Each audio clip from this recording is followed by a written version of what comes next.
this water is not going over the dune necessarily, but this walkway, it's flooding into this walkway and going under the walkway. And we didn't see that earlier as much as we're seeing now. Again, it's dark, and that is part of the problem. You know, a lot of people are concerned because they're trying to stay in their homes, but what they hear outside, you can't really see. So all of the, you know, these impacts that we're seeing are going to be without light. But you can see that water rushing up right now. Oh, that's the first time we've really, oh, you can see it washing underneath this walkway. That's the first time we've really seen it almost break over these dunes.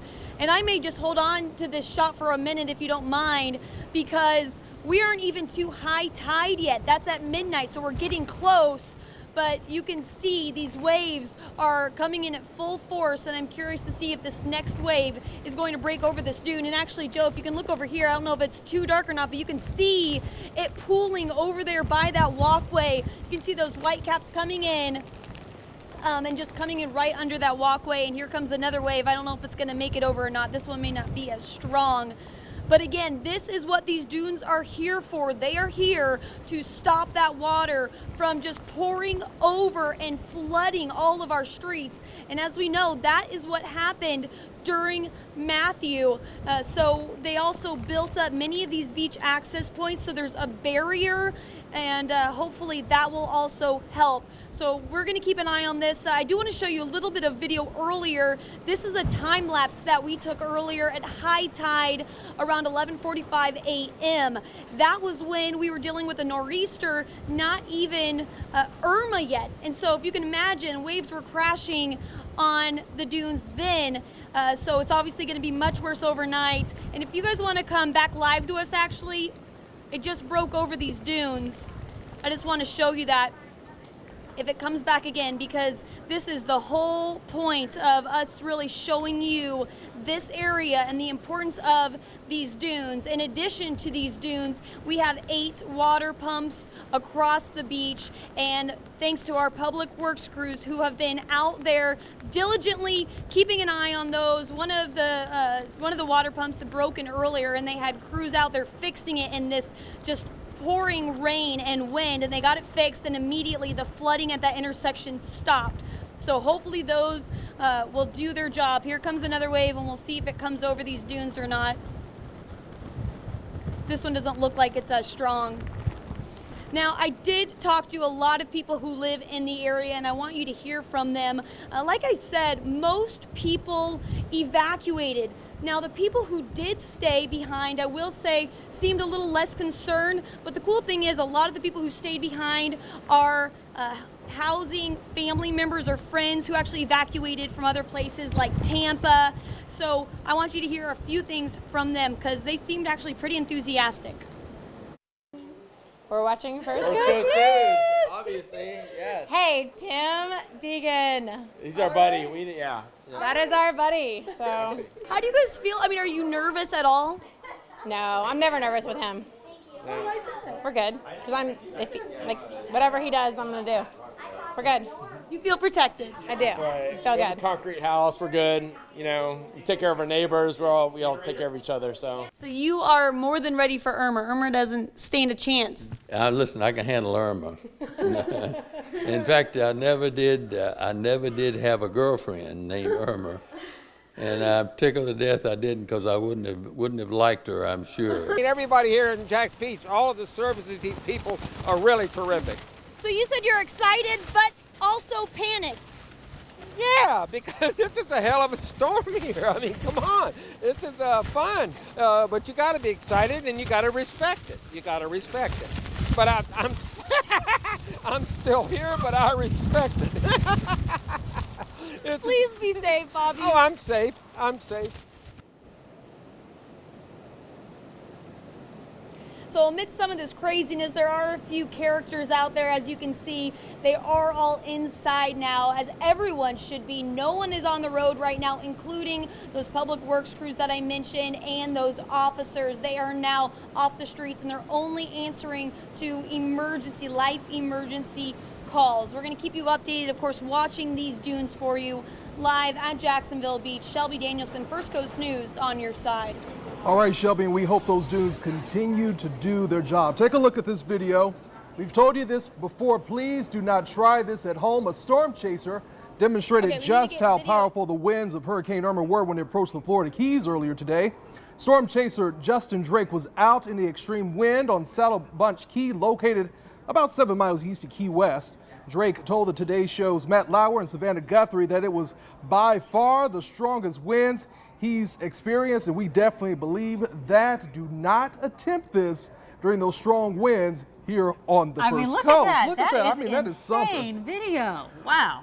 Well, tonight we're getting a closer look at the San Marco neighborhood, especially those who live along the St. Johns River. Yeah, you know, San Marco is an area definitely prone to flooding, even when it's just normal rainfall. And First Coast News, Adi Guajardo is in San Marco. She joins us now with the latest with what it looks like there in San Marco.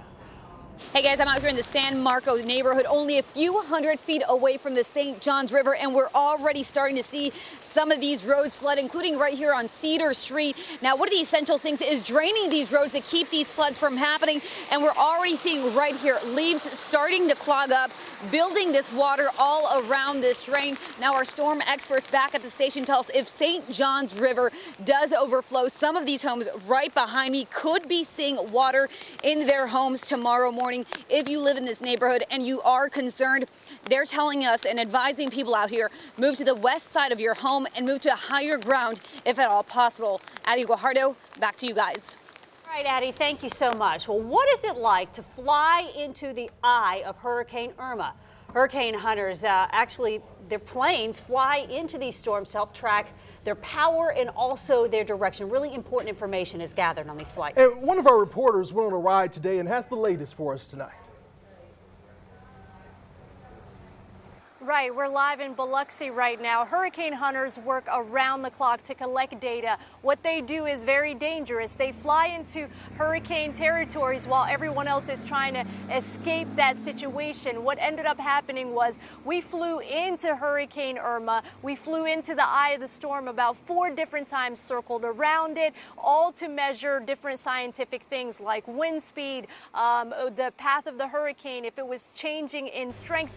Now, once in the center of the storm, the hurricane hunters ended up dropping scientific equipment into it that instantly sent back vital information on the wind speed, wind direction, and the storm pressure. That information is immediately shared with forecasters so they can warn people on the storm's direction and power and strength. While we were over the storm, the information showed Irma was not strengthening.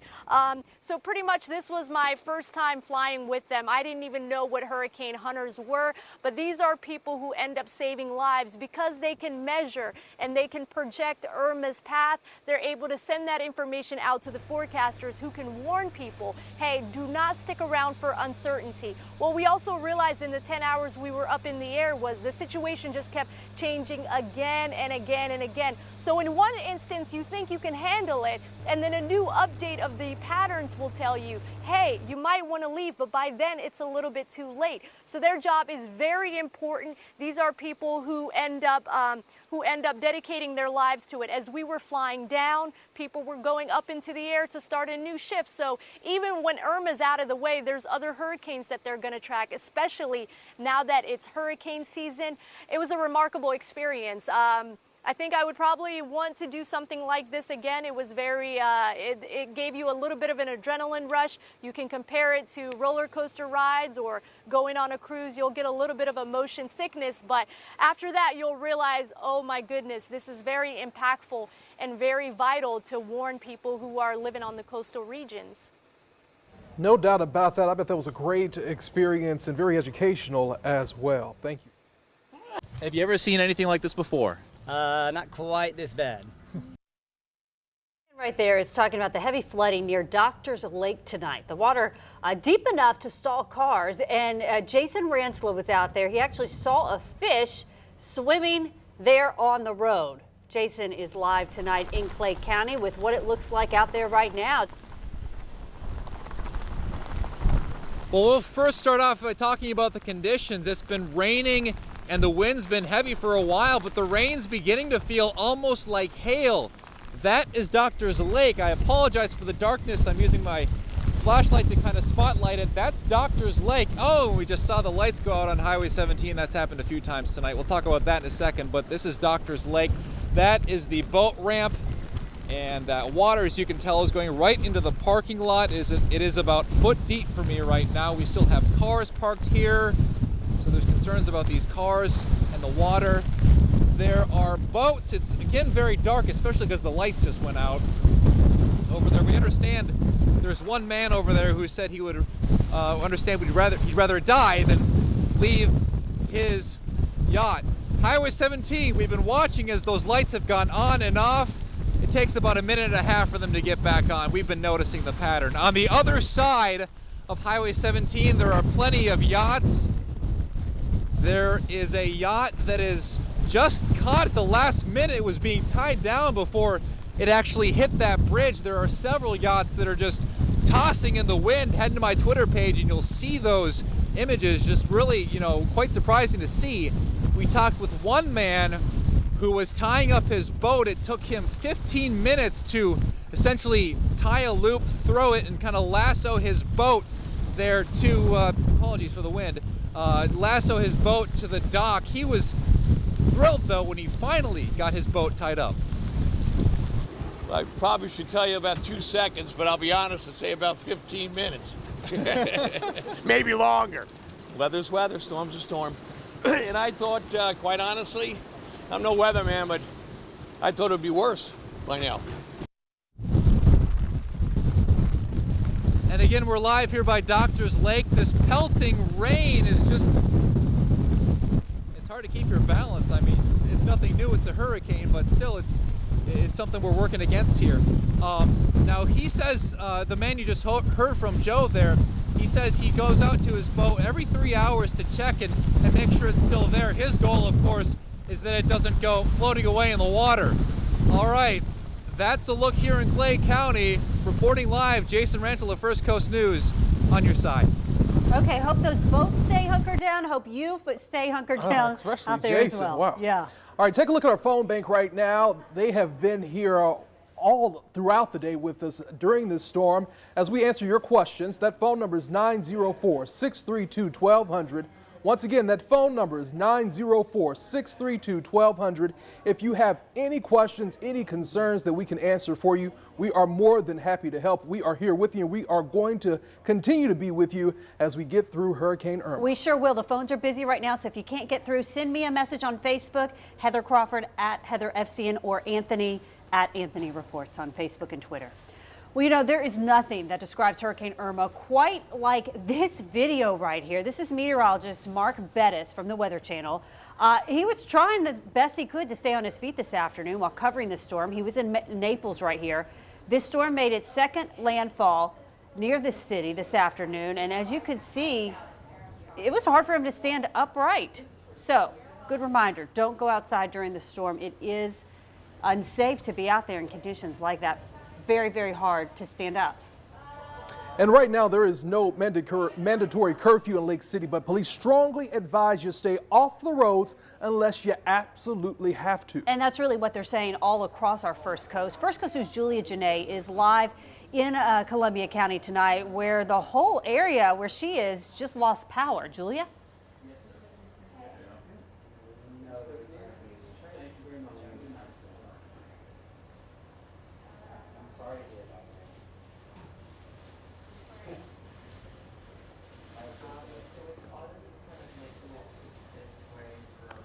Okay.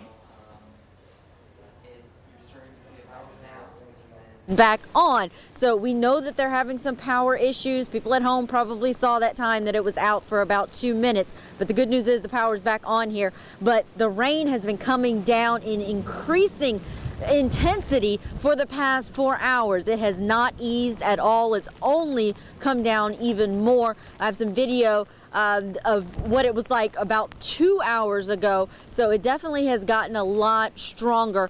But one thing that we're here at the Emergency Operations Center, and one thing that they are asking people to do is to hunker down. There is not a mandatory curfew here. That's something that they want people to do. And I talked to Cody Gray. He's a public information officer here in Columbia County. Here's who he said needs to possibly consider going to a shelter. Something to take into consideration, I mean, if you are, living in a low-lying area where you are flood-prone, or you have had flooding there before, or maybe with wind issues, if you have a lot of trees around your home, or if you have an older model mobile home that maybe you don't think can sustain those type of winds, then absolutely you take that into consideration when planning, should you stay, or would it be safer to go and evacuate to a shelter? And of course, we always want our residents to be, to err on that side of caution and not, guess. If you should make that decision early on to be safe, to get out and evacuate to a safer location with your family. Now today, ahead of Irma, Columbia County added 2 new shelters to their list. They had 6, now they have 8. One is the Fort White Community Center and the other is the Deep Creek Community Center. Fort White will take those who have special needs, and Deep Creek is another facility. Unfortunately, their pet-friendly facility is at capacity, so there are no pet-friendly facilities that are taking people at this point, but there are still those others. You can find the full list on our website at firstcoastnews.com. For now, reporting live from Lake City, Julia Janae, First Coast News on your side. Julia, thank you. Also, don't be surprised to see downed power lines and tree limbs in your neighborhood. This is the scene in many areas across the First Coast. We took this video earlier today. You can see this large palm tree that snapped in half over in the Riverside area in front of the YMCA across from Fresh Market over there. We can expect more trees or branches to come down as Hurricane Irma makes its way up the state and into our area. And First Coast News storm expert meteorologist Tim Diggins here. It's approaching midnight. A lot of people may be wanting to go to bed.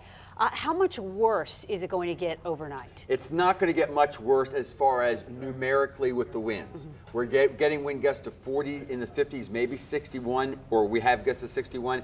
Only add about 10 or 15 miles to that, okay? So numerically, that's not much, but because 60 miles per hour is the threshold for when we start to get more wind damage, that could make the wind damage more widespread. Nothing catastrophic like down south. We're talking about limbs, we're talking about debris. As far as rainfall totals, we've had about 4 to 8 inches of rain. I think probably about another 4 inches of rain to go. As far as tornadoes, depending on where you are, we're going to break that down for you. First of all, going to go to Clay County and talk about the timing and the ingredients in.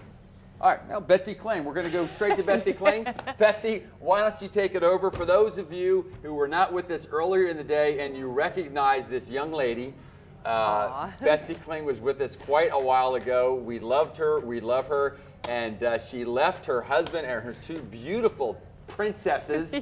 And have you slept at all? Yeah, a little bit. Anyhow, Betsy is here, and Betsy's going to talk about a pretty serious situation, and that is the fact that we know some of our creeks and rivers are going to flood. Yeah. Betsy's going to cover that. Well, keep in mind, all of the wind, all of the rain are coming onshore. So what that does is it backs up all the drainage. Anything that flows toward the ocean, which is basically everything, will be backed up because the water is pushing in with the high winds. So if you've seen some of the live shots that we've had earlier today, you may have noticed that when we had live shots of what's going on in downtown Jacksonville, the water's going the wrong way. It's going over toward Avondale. That's the wrong direction. It needs to go out, and that won't happen until we get into the day tomorrow. So as far as how much rain has fallen, we have certainly had quite a bit, and as we kind of track this for you here, where you see this purple color, that's 3 to 6 inches of rain in the last 12 hours. This is a 12-hour rainfall estimate on the radar. And you can see we've got all these little purple spots. Now keep in mind, what falls in one area will then trickle down, and in all of our drainage areas around here, it eventually makes its way into the major tributaries of the St. Johns and then eventually makes it out to the First Coast and into the ocean. So if we take a look at some of the river gauges around the area, let's do this real quick. We can first start out here at Mayport. Now this is from the National Weather Service. These are the river gauges. This is how everything is gauged. And you can see the ebb and flow of the tide. That's normal. But what you notice is that the overall trend is rising. And remember, Tim keeps pointing to the next high tide, that 2 a.m. high tide, as being the critical one. They didn't even put a forecast on it, but we know that the water is coming up. We know that the water is pushing in from the ocean. And so our high tide will continue to push this river gauge higher. Moderate flooding, just to 4.5 feet or so, happens right back here. So the last high tide, we had moderate flooding. Now the next high tide, we could be up to the major flooding. And then once we get the wind change that will be coming late tonight into the day tomorrow, that'll turn everything around and we'll begin draining out. Mayport will be one of the last ones to drain out simply because that's where all the water is going to end up flowing to. Downtown Jacksonville, also here on the St. John's, at the Main Street Bridge, you can see again, there's the ebb and flow, not quite as pronounced as what we have out at the ocean side. But in the last high tide, we came up into flood stage, and we've stayed in flood stage. And you may have seen some of the live shots from downtown, down at the landing and whatnot, that the water has come up onto the sidewalks. There's a lot of water around. And one of the reporters said, oh, it looks like the water has receded. It's not, it's just low tide. So now the water is going to be coming back up. But again, we are projecting that to get back into moderate and possibly major flood stage over the next 12 hours as we continue to have all this water draining into the St. John's. One of the ones that we're concerned about too is out here in McClenny, the St. Mary's River. Look at the projected rise in the water. Now remember, we are getting a lot of heavy rain. The inland rain has been falling on areas that were super saturated over the summer. You could see the water levels actually were dropping, and then now that rain is pushing those water levels up, and they are projecting, the National Weather Service hydrologists are projecting a major flood on the St. Mary's near McClenny. So there has been previous flooding up to this. This is not a record flood, but certainly this is concerning. So if you are prone to flooding when the St. Mary's floods, certainly you have high water coming your way. It's going to peak probably once we get toward early next week, maybe Wednesday or so, and then finally start to back off once we get into the latter part of the week.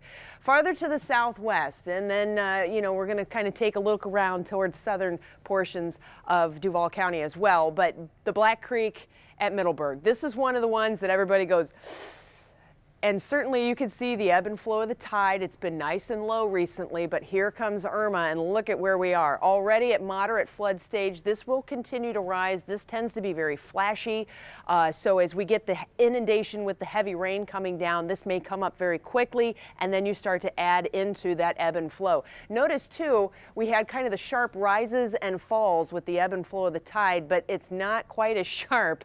We have just a general push, a general rise, and that is expected to continue as we go through the night as the rain continues to fall. And finally down to Old St. Augustine Road, the Julington Creek. This is another one that tends to be a little problematic at times. It does have a bit of ebb and flow. Of course, it feeds into the St. John's, but you can see that it has generally been on the rise. It's now over 3 feet, 3¼ feet, almost 3½ feet.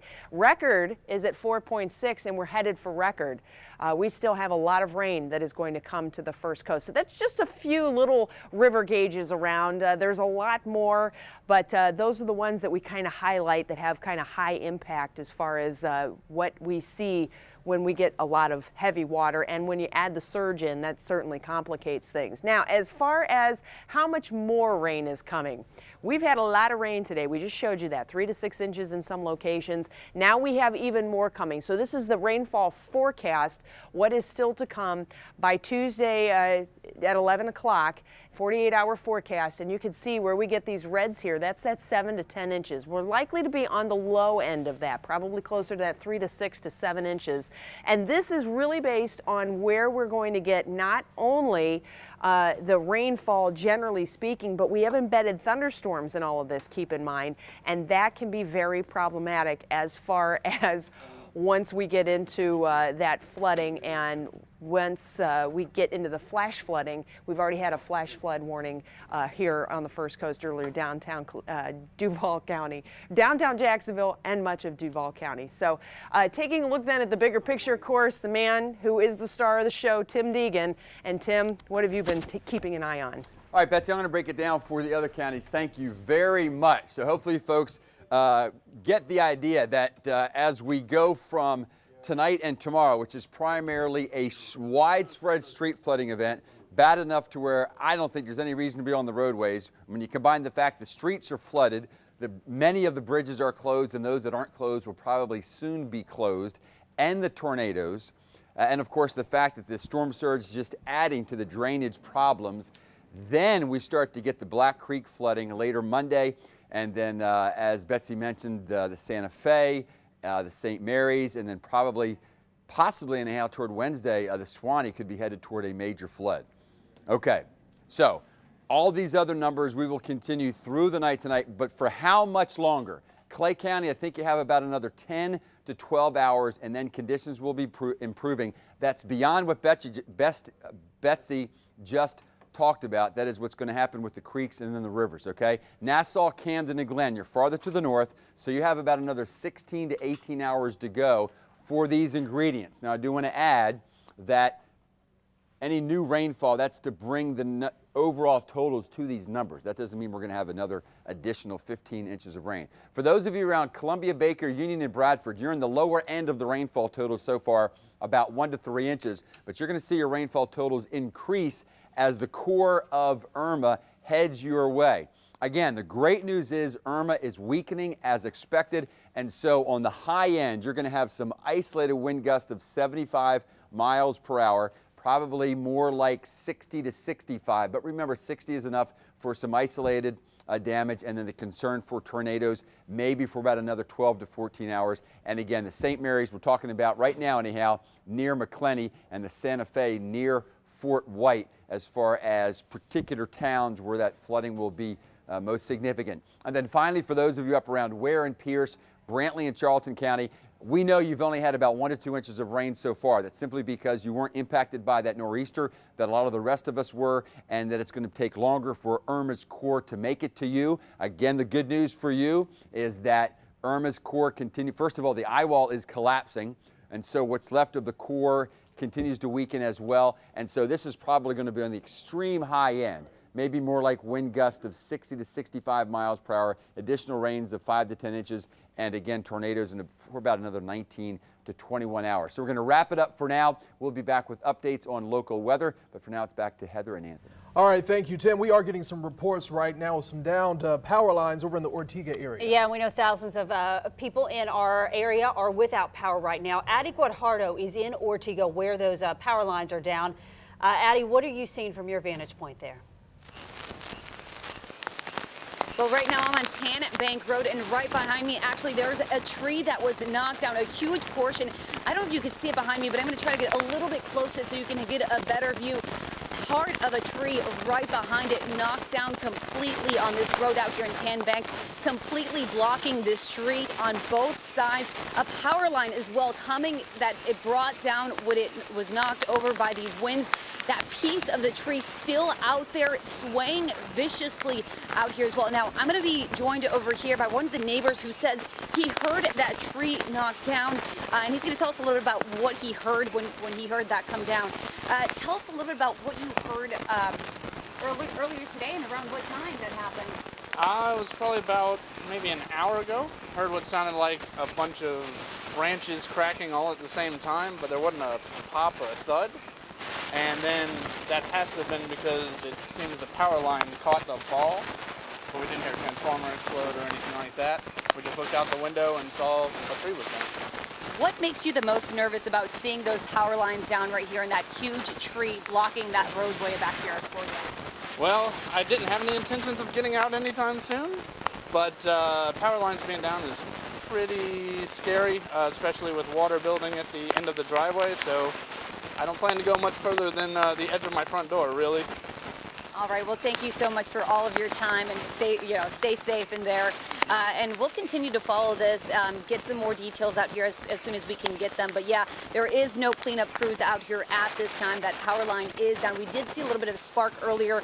We don't know exactly where that came from. So we'll continue to follow this out in the Ortega neighborhood. Addie Guajardo, back to you guys. It's a really important reminder that they say anytime you see down power lines, you want to treat those as live, right, and not touch them. Don't get near them because we don't want anyone to get electrocuted. Definitely do not approach those power lines, and be sure and report them as well. Yeah. Well, all day long we've been seeing a ton of your pictures and videos, and we're going to take a look at them on social media. Yeah, we want to thank all of you who've been using the hashtag FCNStorm. First Coast News sports director, who's also doing our hurricane coverage, Chris Porter's been going through them, and he joins us now with some of the best pictures, and we've gotten a lot of them today, Chris. We have, Heather and Anthony. You know, sometimes some of the best videos and pictures come from you, the viewers at home, and while our photographers and reporters who are spanned across our First Coast have done a fantastic job of showing you the weather conditions, the damage, all of that good stuff, we've also got a lot of great videos videos and photos from you using the hashtag FCN. We encourage you guys to do that. Let's take a look. Let's start with Lenny here. This is over on the south side of Jacksonville. Blackout at Thomas Chase Apartments in Bay Meadows. The caption says the second one of the day. Now, I know you're saying the screen is black. It's a blackout, folks, but you can see sparkles there. I'm assuming from raindrops that the phone is picking up. Then let's move forward a bit. This is Jacksonville Sheriff's